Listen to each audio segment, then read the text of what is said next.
بسم اللہ الرحمن الرحیم۔ السلام علیکم اسٹوڈنٹس، آپ کو باکمالی اردو چینل پر خوش آمدید۔ اسٹوڈنٹس، آج ہم جماعت نحوم کے سلیبس میں شامل رودات پڑھیں گے۔ رودات نویسی کیا ہوتی ہے، رودات کسے کہا جاتا ہے، اس کے لغوی معنی دیکھیں گے، اصطلاحی معنی دیکھیں گے، رودات کی تعریف، اس کے اقسام اور رودات نویسی کے اصول، ان سب کے بارے میں پڑھیں گے۔ اور اس کے بعد میں آپ کو ایک مثالی رودات، یعنی مثال کے لیے ایک رودات جو ہے وہ پڑھا دوں گی یا پھر اچھے سے دکھا دوں گی، تو آپ خود پڑھ لیجئے گا۔ اسٹوڈنٹس، یہ رودات جو ہے وہ کبھی کبھار جماعت نحوم میں بھی آ جاتی ہے، اور آپ لوگوں نے جماعت نحو تاہم کے طلباء نے سب نے یہ بہت اچھی طرح سے پڑھنی اور یاد کرنی ہے۔ رودات، سب سے پہلے لغوی معنی دیکھتے ہیں۔ اس کے لغوی معنی ہوتے ہیں سرگزشت یا ماجرا، یہ ایک MCQ بھی ہے۔ اس کے بعد ہم رودات کے اصطلاحی معنی دیکھیں گے۔ کسی تقریب، مشاعرے، اجلاس، میچ یا واقعے کا آنکھوں دیکھا حال بیان کرنا رودات یعنی رپورٹ کہلاتا ہے۔ اب اس کے بعد تیسرے نمبر پر آپ نے رودات کی تعریف لکھنی ہوگی۔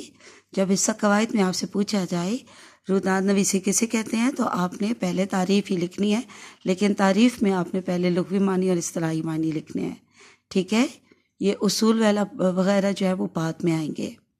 تو یہ دیکھیے، میں نے ترتیب کے لیے یہاں نمبرنگ بھی کر دی ہے۔ تو نمبر 3 پہ رودات کی تعریف ہے۔ کسی بھی نوعیت کی تقریب کی کارروائی تحریر کی جائے تو اسے رودات کہا جا سکتا ہے۔ حقائق کا بے کم و کاست، یعنی کم یا زیادہ بیان، چاہے وہ کسی اجلاس سے متعلق ہو یا کسی واقعہ کے بارے میں، رودات کہلاتا ہے۔ اب اس کے بعد ہم نمبر 4 پر اقسام دیکھیں گے۔ رودات کی اقسام کتنی ہوتی ہیں؟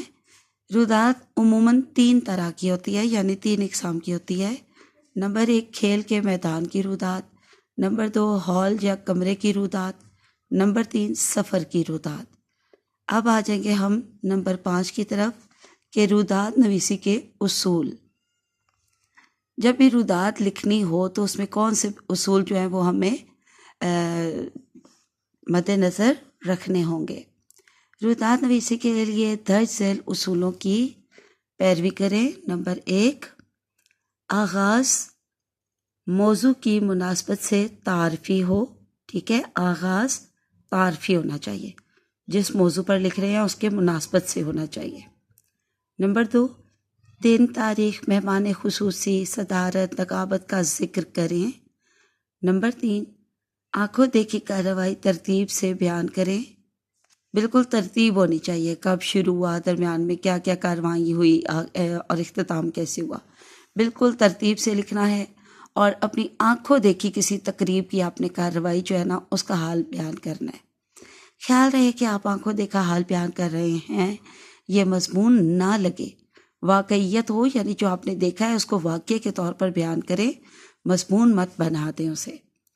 نمبر 4، تمام جزیات، ربط و توازن اور ترتیب سے بیان کریں۔ تقریباً وہی بات کہ مکمل ترتیب کے ساتھ آپ نے ہر جز کو بیان کرنا ہے، ہر ترتیب کو۔ نمبر 5، انداز سادہ اور پروکار ہونا چاہیے۔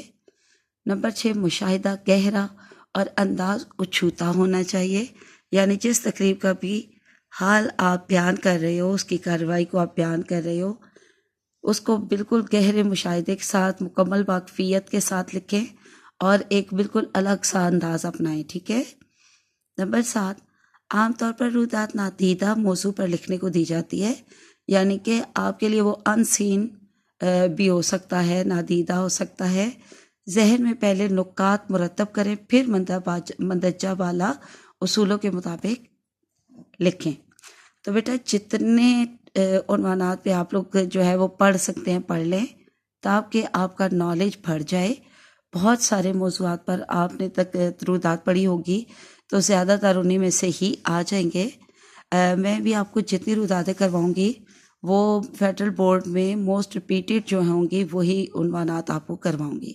سب سے پہلے دیکھیے یوم اقبال رحمۃ اللہ علیہ، تو یہ بورڈ کے پیپر میں آتی رہتی ہے۔ میں شروع کا تھوڑا سا آپ کو پڑھاتی ہوں اور اس کے بعد میں آپ کو بیچ کے اشعار پڑھ کر سنا دوں گی تاکہ آپ کو اچھی طرح ہر لفظ پڑھنا آئے تو آپ یاد کر سکیں، اور لازمی حوالہ جاتی اشعار آپ نے روداتوں میں لکھنے ہیں، ٹھیک ہے؟ باقی آپ بیچ میں جتنی بھی تفصیل آئے گی تو وہ آپ خود پڑھ لیجئے گا، میں اچھے سے دکھا دوں گی، اور اگر آپ تھوڑا بہت جو ہے وہ تبدیل کرنا چاہیں، آسان مزید الفاظ میں بنانا چاہیں تو آپ بنا سکتے ہیں۔ علامہ اقبال کے بارے میں پہلے ہی آپ کے پاس انشاءاللہ بہت سارا نالج ہوگا۔ عظیم فلسفی شاعر علامہ اقبال رحمۃ اللہ علیہ کی شاعری نے برصغیر کے مسلمانوں کو خواب غفلت سے بیدار کرنے میں نمایاں کردار ادا کیا۔ انہوں نے یہاں کے مسلمانوں کو الگ خطۂ زمین حاصل کرنے کی راہ دکھائی۔ وہ عام سے گھر میں پیدا ہوئے، وہ اور ہر مسلمان گھر کے فکری رہنما بن گئے۔ ان کا یوم پیدائش ہر سال جوش و خروش سے منایا جاتا ہے۔ دیکھیں یہ تمہیدی باتیں ہیں، ٹھیک ہے، تعارفی باتیں ہیں، تعارفی پیراگراف ہے۔ اس کے بعد آپ نے آہستہ آہستہ جو ہے وہ تقریب کی کارروائی کی طرف آنا ہے، ٹھیک ہے؟ جیسے اب بتانا شروع کیا ہم نے کہ ان کا یوم پیدائش ہر سال جوش و خروش سے منایا جاتا ہے۔ حسب معمول اس سال بھی 9 نومبر کو ہمارے اسکول میں ان کا یوم پیدائش خاص اہتمام سے منایا گیا۔ اب یہاں تک یہ تعارفی پیراگراف ہے، بالکل اسی طرح کر لیں تو بیسٹ ہے۔ یہاں سے دیکھیے تقریب کی کارروائی شروع ہو گئی۔ صبح 10 بجے پروقار تقریب منعقد کی گئی۔ تقریب کے مہمان خصوصی ماہر اقبالیات احمد جاوید صاحب تھے۔ تقریب کے نقیب نے اقبال رحمۃ اللہ علیہ کی زندگی اور افکار پر مختصر روشنی ڈالی۔ اس امر کی وضاحت کی کہ آج کی یہ علمی نشست اقبال رحمۃ اللہ علیہ کے بنیادی تصورات طلبہ کے ذہن نشین کرانے کے لیے منعقد کی گئی ہے۔ تقریب کا باقاعدہ آغاز تلاوت کلام پاک سے ہوا۔ ہر رودات میں آپ نے اس طرح سے لازمی لکھنا ہے کہ اس کا آغاز کا وقت کیا تھا، کب منعقد ہوئی، مہمان خصوصی لازمی بتانے ہیں، پھر جس عنوان پہ کرنی ہے اس کے بارے میں تھوڑی وضاحت لازمی بتانی ہے۔ پھر آپ نے تقریب کا باقاعدہ آغاز ہمیشہ ہر رودات کا لازمی بتانا ہے کہ اس کا تقریب کا باقاعدہ آغاز جو ہے وہ تلاوت کلام پاک سے ہوا، ٹھیک ہے؟ تو یہ آپ نے لازمی لکھنا ہوگا۔ نقیب نے توضیح کی یعنی وضاحت کی کہ اقبال رحمۃ اللہ علیہ کے نزدیک اللہ کی کتاب مسلمانوں کے لیے حبل الورید کی حیثیت رکھتی ہے۔ اب اس سے ریلیونٹ یعنی حوالہ جاتی شعر ہے: تیرے ضمیر پہ جب تک نہ ہو نزول کتاب، گرہ کشا ہے نہ راضی نہ صاحب کشاف۔ یہ اقبال کا شعر ہے۔ حب رسول صلی اللہ علیہ وسلم جزو ایمان ہے۔ سرکار دو عالم صلی اللہ علیہ وسلم کے حضور اقبال رحمۃ اللہ علیہ کا نعتیہ کلام مترنم انداز میں پیش کیا گیا، یعنی کہ پہلے آغاز میں تلاوت کلام پاک ہوا، اس سے ریلیونٹ جو ہے وہ شعر تھا۔ اب اس کے بعد لازمی آپ نے جو ہے نعتیہ کلام کو بتانا ہے کہ نعت جو ہے وہ پیش کی گئی، تو اس سے بھی یہ دیکھیے کہ نعتیہ کلام بھی اقبال کا ہی پیش کیا گیا۔ تیرا شوق اگر نہ ہو میری نماز کا امام، میرا قیام بھی حجاب میرا سجود بھی حجاب۔ تقریب کے معزز رکن ظفر حجازی صاحب نے اپنے خطاب میں اقبال رحمۃ اللہ علیہ کے فلسفہ خودی کی وضاحت کی۔ یہ کتنا اہم حصہ ہے ان کی شاعری کا، تو یہ آپ ضرور لکھے گا۔ انہوں نے کہا کہ خودی خودداری اور عزت نفس کا نام ہے۔ خودی کس کا نام ہے؟ خودداری اور عزت نفس کا نام ہے۔ یہ 3 چیزوں سے مستحکم ہوتی ہے، مضبوط ہوتی ہے: تزکیہ نفس سے، اطاعت الہی سے اور نیابت الہی سے۔